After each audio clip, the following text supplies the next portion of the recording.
Happy payday! Ayun, masayang-masaya na naman ang mga members, leaders, happy subscribers dito sa Live Good. Yan. You know why? Sa mga hindi pa alam, no?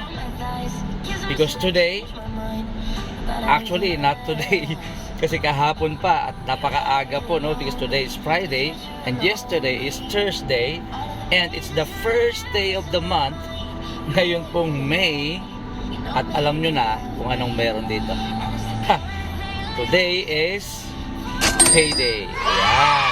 So yun ang nakakatuwa dito sa Live Good dahil every first Thursday of the month tayo po ay magdiriwang ng Pasko.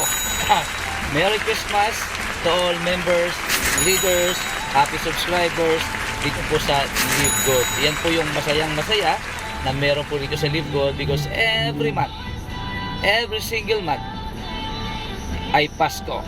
Okay? So Merry Christmas sa inyo pong lahat and congratulations to all members, to all leaders of Live Good. Ano man ang natanggap mo kapatid, magkano man yan, deserve mo yan. Okay? Remember that in this life, no, is just 10% of what happened to us and the 90% is how we react. Alright? So congratulations once again and see you at the top.